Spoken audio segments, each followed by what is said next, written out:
Okay, you can hear me now. Right, folks, I'm really, really sorry about that. We were having major technical problems there. So we were, I think generally, what was happening was that because we haven't been on for a while since last week, uh, we basically, it wouldn't work. And because of Facebook, I had to reset codes and do everything. So that's why I had to change it to 7:45. So I'm really, really sorry about that, folks. I am so sorry. So if anybody who's on YouTube normally gets to be on Facebook, Facebook is now operational after all this time. So once again, I am so sorry about that, folks. I don't know what the hell that frickin' thing. Don't make me swear. I'm only on. Well, welcome to the Chatterhouse. It's Tuesday night. We're back to our normal place again. What was supposed to be 7:30, 7:45. Here we are. Now, before I start tonight, before I do the roll call, before I do anything, I just want to say something. I just want to say, unfortunately, our fellas, my friend who I've known for a very long time, Mummy passed away, and I just wanted to let her know on behalf of everybody here at the Chatterhouse that we're all thinking about her, we're all with her, and if she needs anything or whatever, we are here. So I'm very, very sorry to hear about that, fellas. And we're all here, just to let you know. Okay. Right. So let's see who's in tonight. Hopefully there's some people in because everything is freaked up. So I'm gonna go to YouTube first. So I am just get because I don't think there's not very many over there. Sam was over there, but I think he's back over on Facebook again. Arkillian's in. I am who I am. He's in. That's all over on YouTube at the minute. So let's go to the Chatterhouse on Facebook. Right. So, right. Straight through the door is our Lukey boy. Yeah, he'll hit me for saying that. Our Luke Brownson, nice to see you, Luke. If anybody doesn't know, our Luke is beaming in from he's Miss Gibraltar. He is over in Gibraltar. So yes, our Luke's in. Nice to see you, Luke. Kai Ferguson's in. Michael Historian, nice to see you. AJ Walker is in. Our AJ Walker music is in. Hello, AJ. Evening. Hi's everyone. Michelle McGrogan says evening. One of Miss Chatterhouse herself. Remember, folks, this is the Chatterhouse. I will not say your name unless you comment, because that's the rules of the group. Matthew McKinley's in. Our Matthew's in. He's the one did my eye test. Our Matthew's in. And Phyllis is in as well. Nice to see you, Phyllis. Nancy Robinson Smith is in. One of our newest members. Our Nancy Pussycat's in. Who migrated over from TikTok from Auntie. Nice to see you, Nancy. Like said, no sign. That's because I forgot to switch my mic on. Emma Doherty's in. Nice to see our Emma. AJ says somebody did about 50p in the meter. Don't just be one of them days. I'm ready for murder this day. Murder this day. Sam's saying hello to our Sam's over here now. Luke's saying hello to everybody. Our Alice is in. Our Shorty's in. Nice to see Alice. Sam says, Phyllis says, thank you, Stuart. No problem, Phyllis. And our Wendy's in. Our Wendy's in. Our Wendy McKay here. So listen, folks, it's nice to see you. So anybody else comes in, I will update you. Right. Very quickly, folks, the Lucky Box game is still going for breastmates. Anybody who wants to purchase boxes, please contact me as soon as you can. They're only a quid a box. Loads of prizes. They're all listed there in the featured section of the group. Photography studio vouchers, shopping vouchers, beauty vouchers, anything you want that's there. Have a wee jig. The boxes are still on sale. I would say the draw will be just after Easter time. No date has been confirmed. Just to let you know as well, even though next Tuesday night is officially Easter week, we will be here next Tuesday night. I'm actually working on something for next Tuesday or maybe the Tuesday after, but I will keep you informed. AJ says, I heard Williams Knickers. Surprise. Well, we wouldn't want them. I fell out with her anyway. She's this house wrecked. Right, okay, folks. So, as you know, in the Chatterhouse, we cover everything. We discuss everything. We look at everything. And not everything is nice that we cover in here as well. So, what I want to do is trying to message me on Messenger when they know I'm live. Oh, I don't know. Right. Many, many years ago, there was a horrible, horrible thing happened. Christmas was coming, and it was 1988. There's a little town in Scotland called Lockerbie, and everybody was preparing for Christmas. The date was 21st of December 1988. Lockerbie's just a wee small village, sort of town village. People were out buying their Christmas trees. The children were out posting the Christmas cards. And little did they know what was ahead. They will never forget for the rest of their lives to this day. This is being done on respect. It's going to be difficult, but it's going to be done with respect. And the reason why I'm doing it is because I think some people maybe don't know about it, and we like just a bit of education as well, and a bit of history. Not a nice history, but whatever. Right, so on December night in 1988, just days before Christmas, one of the worst disasters in history occurred over Scotland. Hold on a minute.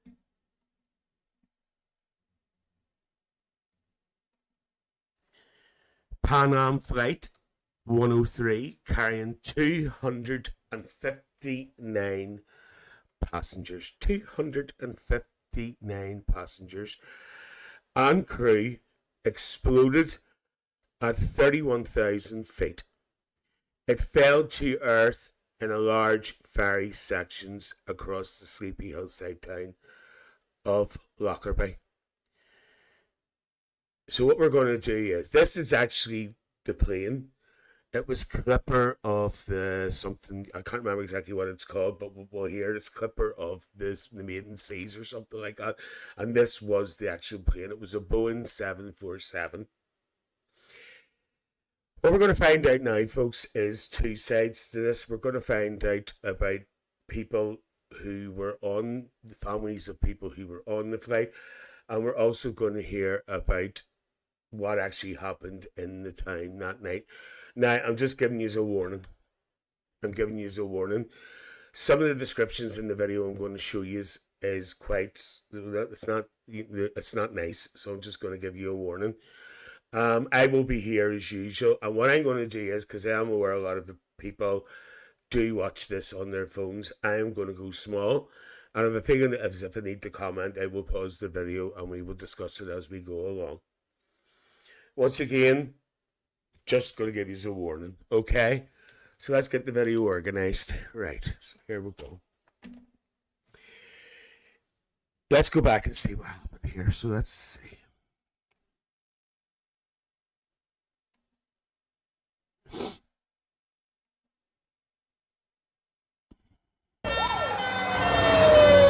Parts of the wreckage have fallen on 2 residential areas.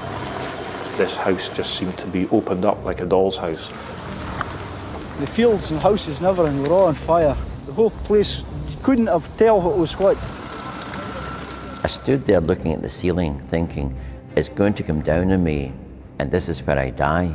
Clearly there has been a traumatic and tragic happening of a scale which I find it difficult to comprehend. There was a baby, just a very young baby. It's just was lying there, and to be honest, I just thought it was a doll. You were either here and unscathed physically, or you were gone. You know, people lost their lives, you know, people lost their loved ones, people lost so much. I was there doing a job. I've put these gloves on, so right, I'll go over and help, but it just happened.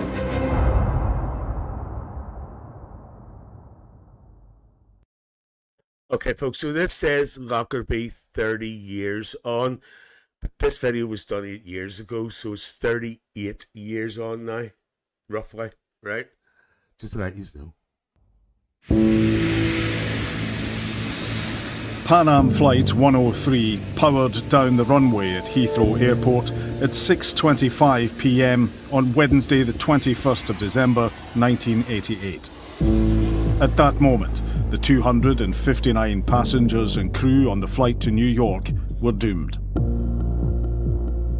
Threads of chance are woven through the fabric of the tragedy. John Cummock was due home for Christmas. He thought he'd surprise his wife and young family by arriving early. On that night, his 3 children were aged just 3, 4 and 6. I was working as an interior designer, and my husband John was in London on business.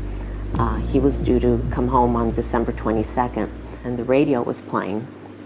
And on the radio was broadcasted that a passenger aircraft had left London and had disappeared off the radar over Scotland. So I asked the workmen to turn off the radio and stop for a minute. And I said, let's have a moment of silence. I said, we really need to pray for these families. I said, I'm sure that there's somebody waiting for all of them at the other end, and their lives will never be the same. And I said, how sad, right before Christmas or Hanukkah. And, I said a little prayer out loud, and, little did I know that I was actually praying for myself and for my family. Basically what happened was, folks, her husband was supposed to come home the following day after the tragedy. He decided to come home a day early to surprise him and his babies and his family for Christmas.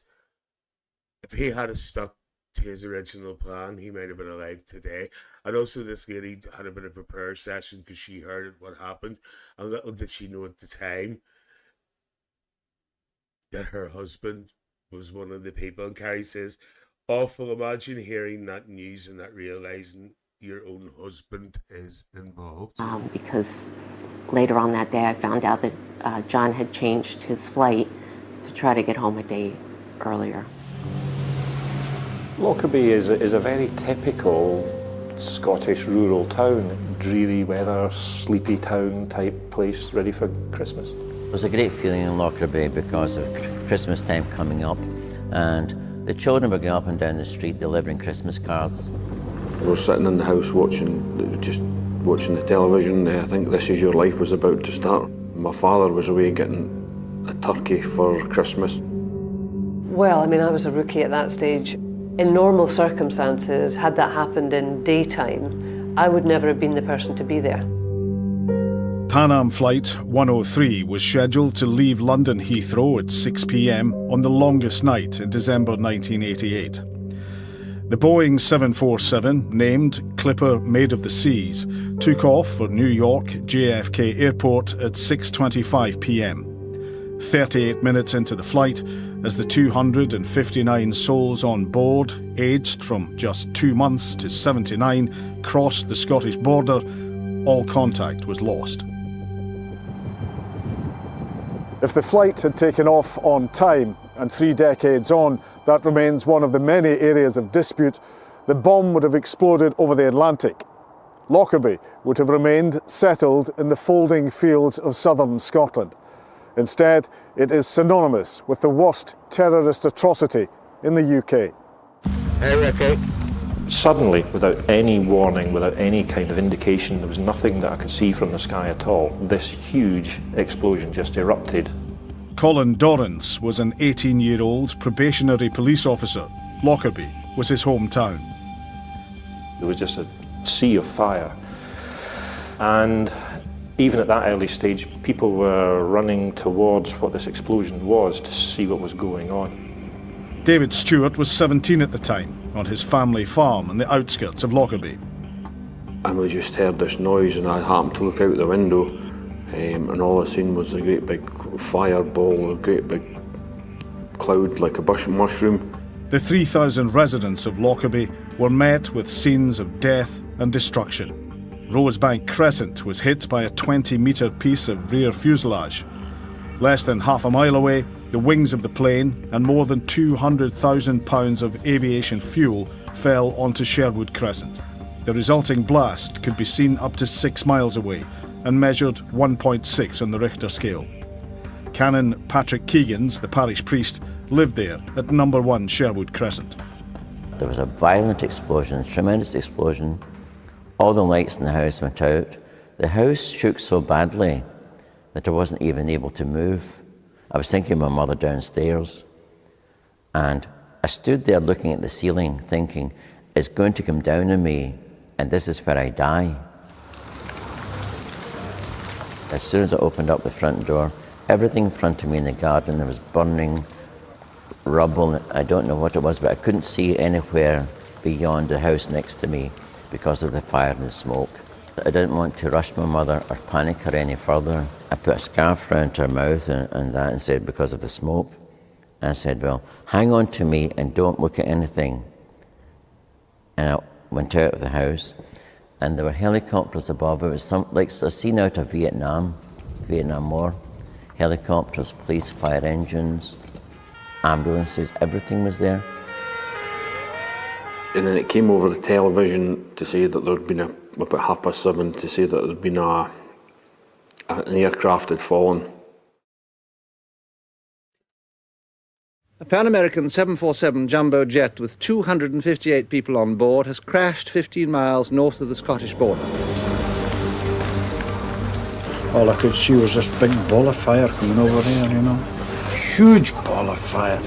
I thought, oh my God, it's going to hit the house. I seen a big streaky light, and then there's a big explosion. The sky just lit up in front of me, and just like a big mushroom. We thought it was a nuclear explosion. It was too frightening. Oh my God, it's terrible. And then sparks, and then the whole thing went down. We just could see houses on fire everywhere, like people just didn't know what to do. As I was walking up the street, the fires were breaking out in front of me, and behind me, and I was frightened. Complete shock and horror. The devastation at the first impression was totally mind-blowing. Dear knows what it will like in daylight tomorrow.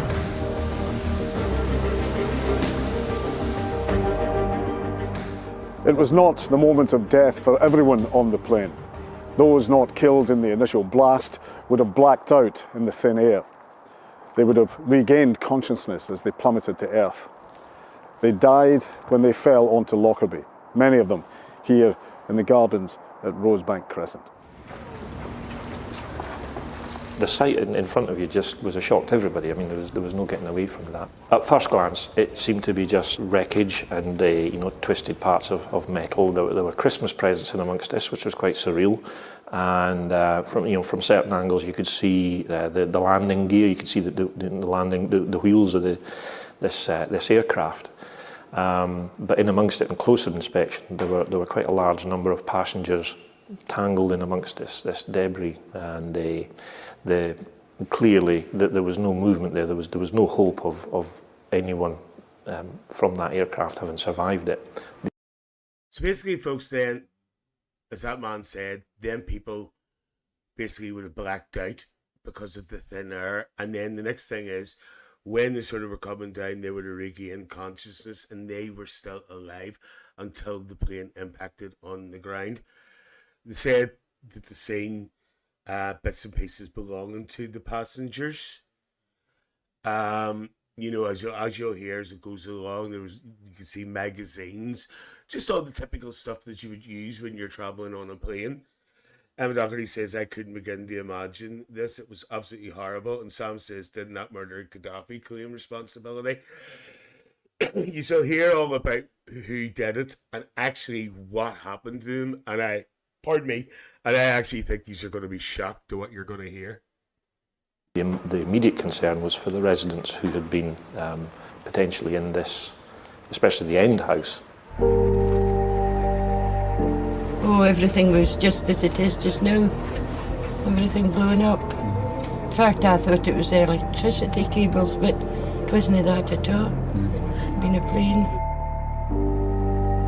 The horror of the scene was beyond anything anyone could have experienced outside of war. This is the first time I've ever spoke about it. I hadn't even discussed it with my wife. David Stuart went out with his father to search their farm in the forlorn hope of finding survivors. The reality was very different. I think I was standing on the back of the pickup, just with the torch just shining to see what we could see. Just going to give you a warning, folks. I know you heard a bit of this story, but it is a wee bit, it's bad, just to let you know. And there was continued, we found another, there was a baby, just a very young baby. It's just was lying there, and to be honest, I just thought it was a doll. It was just so small and perfect, and just never really realised what it was. This little girl with just this blonde hair. I just remember picking her up because she was 2 years old or something. The child was 18-month-old Bryony Owen, who'd been travelling with her mother. She was one of 20 children killed. David's father took on the task of taking the bodies to the designated mortuary at the town hall. With his truck laden with aircraft debris, the only place for the dead child was beside him in the passenger seat. The young policeman on the door was Colin. In the corner of my eye, I could see that there was someone in the passenger seat, wrapped in, I think it was a duffel coat or something like that.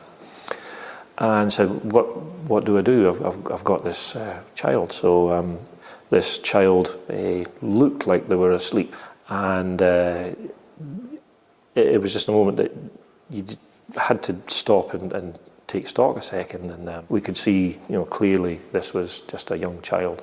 It was just one of those moments. It was shocking. Other colleagues talk about that child too in the hall.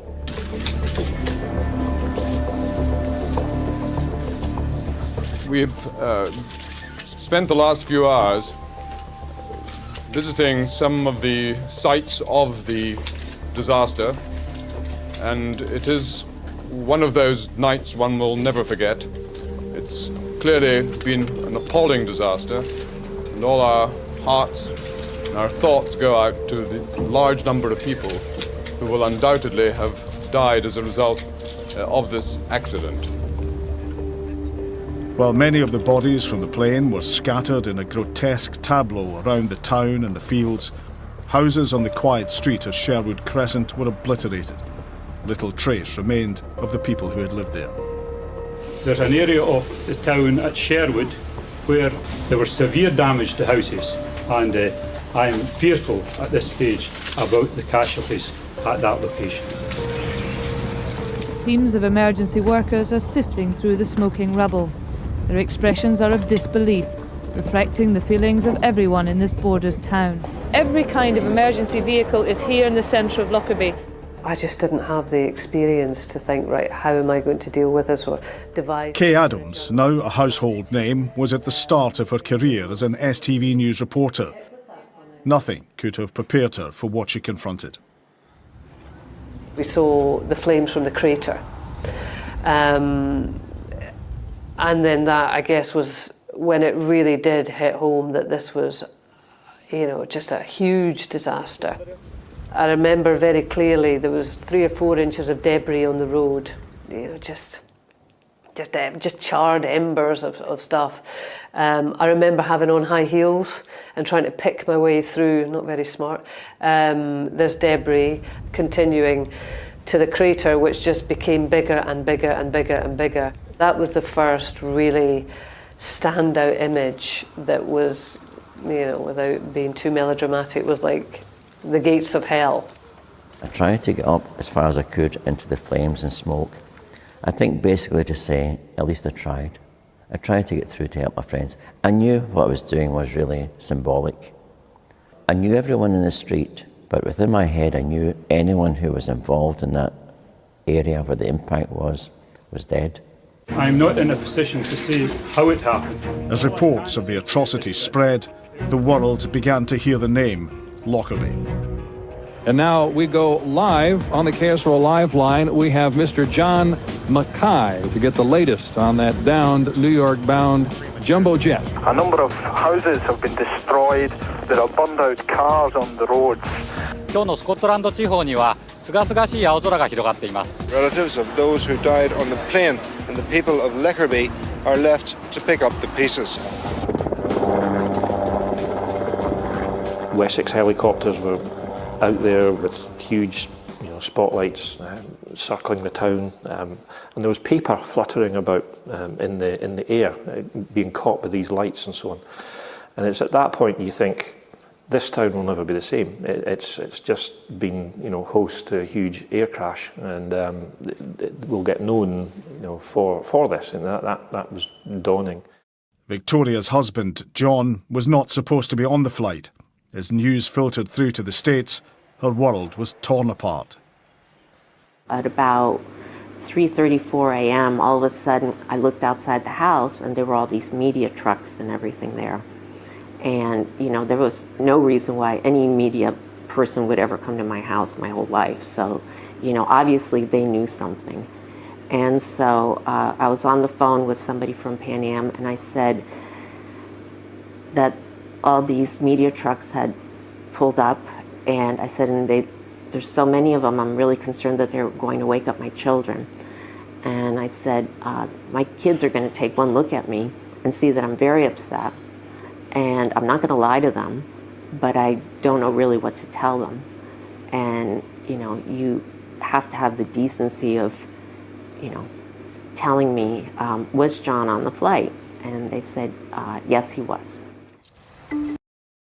So basically, folks, the media landed to that woman's home. She was still under the impression that her husband wasn't going to be on the flight until the next day, and only the media turned up. Pan Am hadn't told her that her husband was officially on the flight.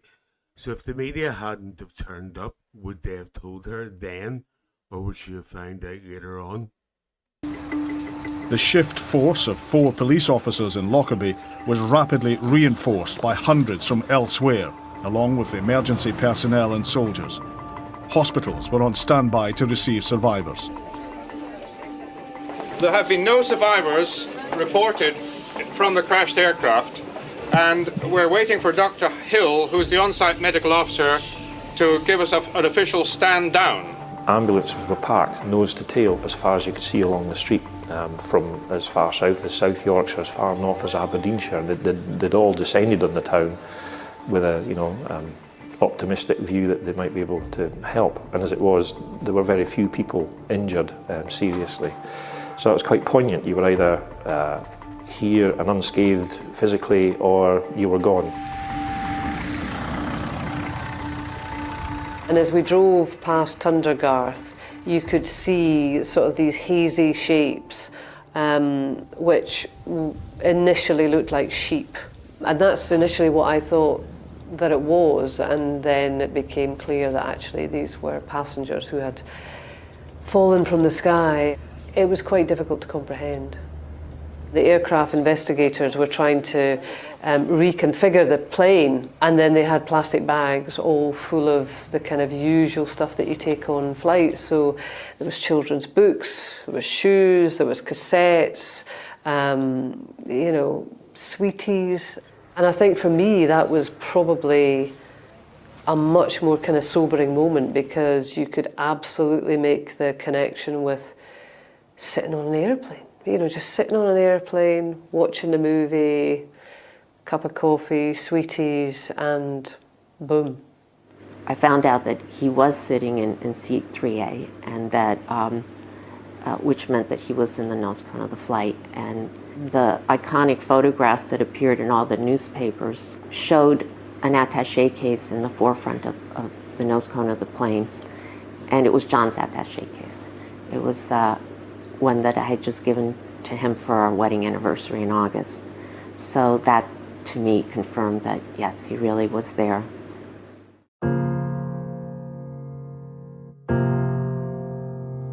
The nose cone of Flight 103 lay in a field at Tundergarth Hill, its name, Maid of the Seas, scripted on its side. It became the iconic image of the bombing.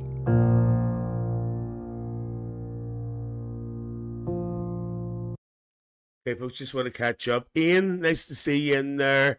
Ian saying good evening to Michelle. Ricky says, them poor people and residents of the area, it's heartbreaking, hard to listen to. God bless them all. And when I said about the lady, about press coming, would she have been told unless the press hadn't been there? Killian responded saying, I honestly don't think they would have been told until later on.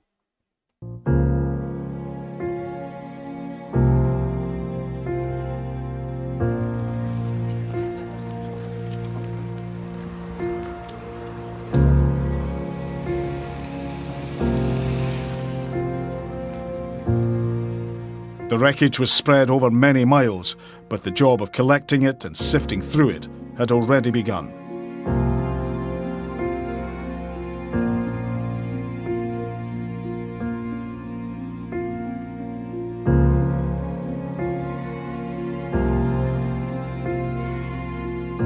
It has been established that 2 parts of the metal luggage pallet's framework show conclusive evidence of a detonating high explosive.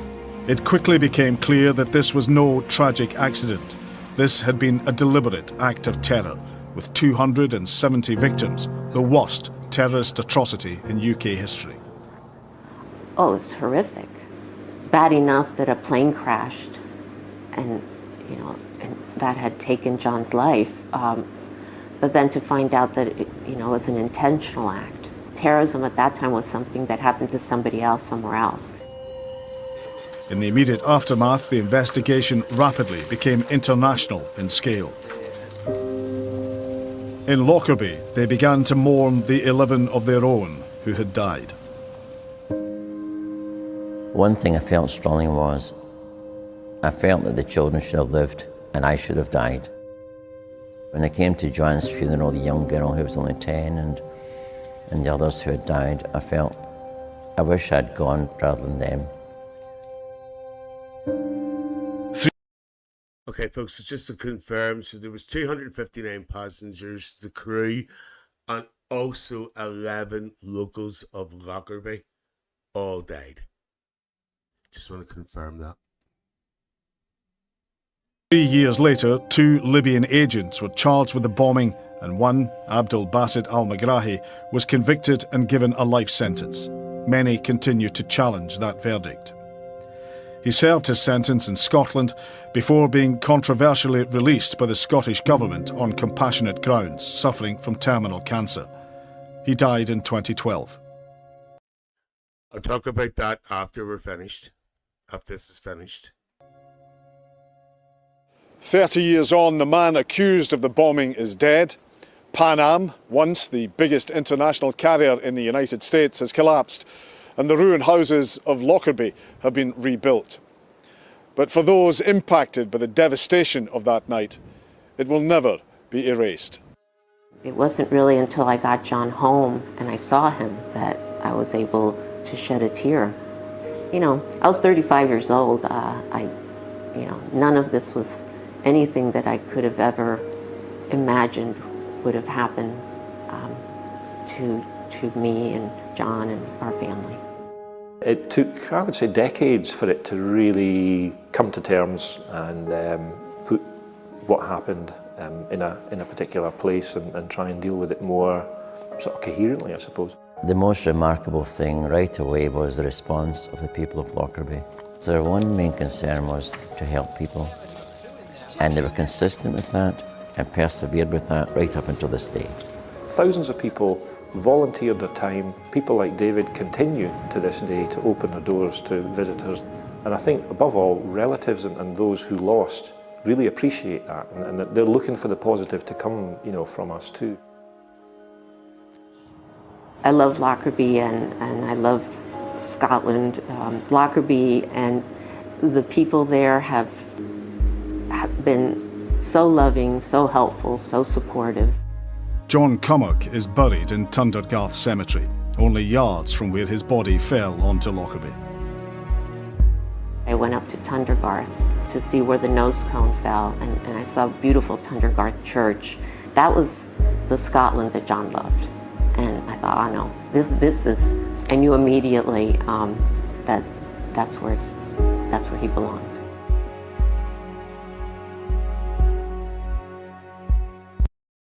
Okay, folks, so there you go. Right, okay. Now you know what I'm going to hit you with first, right? So let's recap. The person who was blamed and who was sentenced for this atrocity was released on compassionate leave with terminal cancer. Would you have let him go? Or would you have let him just stay where he was? That's what I want to know. Would you have let him go? Even though he's not well, even though he's ill, even though he's got terminal cancer, would you have let him? Would you have released him? Because it was a controversial move, as you could hear. Pardon me, and a lot of people were not happy about it. So would you have let him go? Isn't it unbelievable how tragedy brings people together? Just why you're answering that for me. Isn't it unbelievable the way tragedy brings people together? There's a lot of people on the plane crash from America who are actually buried in Lockerbie. And there's a connection there. You know, you heard that lady's talking about her husband. Her husband's buried there. She goes over, and the people and the people of the plane crash, the family and relatives, have got this connection now. That's what it's all about. People coming together. It's just unbelievable. I just thought it was absolutely incredible. There's something so tragic makes that connection, you know. Sam says, no, let him stay and suffer. Any rest of you? Anybody else want to give me your opinion? Should he have been let go or should he have not have? It's up to you to tell me. Personally, if it was me, I'd have let him stay where he was. To be quite truthful with you. You know, he knew what he was doing. He knew what he was doing at the time. He knew what was going to happen when he did it. So I wouldn't give him any compassion whatsoever. I'm sorry. You know, there's hospitals in prison. I could have looked after him, but that's only my opinion. Anybody else want to comment? The comment's still working on Facebook. I'm afraid to ask. The comment's still working there, folks.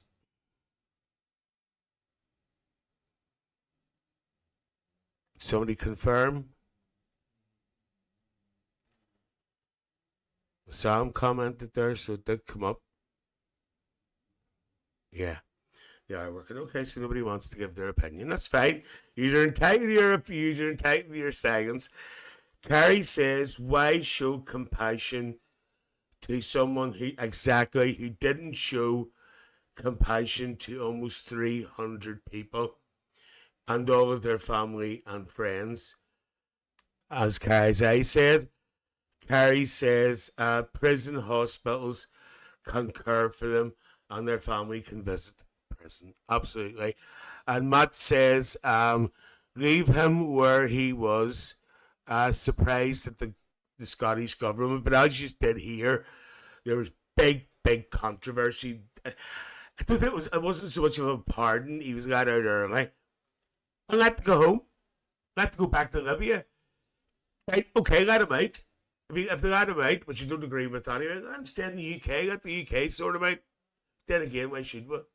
You know? Sam says, well said, Carrie. Ian says, and the one who commits evil against and the other, no, sorry, I'll read that again.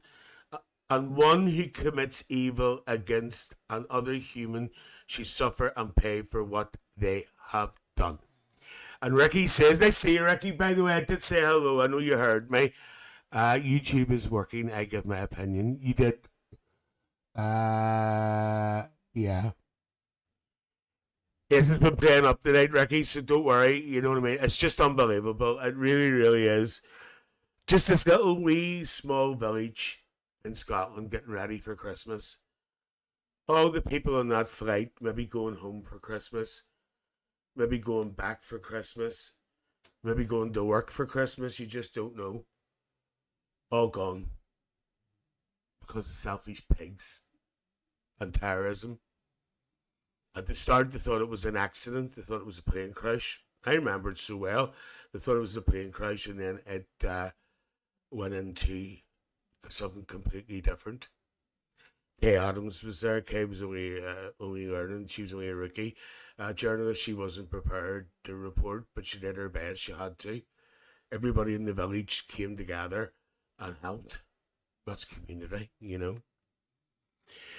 So there you go, folks. So to say, it's just a quick one, quickish one tonight. I thought I would cover that just to remind everybody what happened. And as I say, I did say in the video 30 years on, but it's actually 38 years now. And I can remember it so well, you know. But I will be doing more bits and pieces coming up. Carrie says, the people in that wee town, the people on that plane, nobody asked for that. Nobody was prepared for that. Nobody should have had to face that. Like, you know what I mean? You know, that poor man having to lift that child, that baby, and put it in a coat and put it beside him in a van to show that baby some sort of last respect instead of just leaving her land in the field.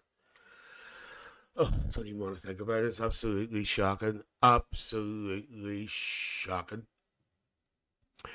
Okay, folks, well, thanks for joining me tonight. As I say, it's not a long one tonight. I just thought I would keep it short. As I say, we will be back next week. As I say, I'm not sure if it's going to be Tuesday or Wednesday, but I'll let you know anyway, just with the Easter week. But we are on next week.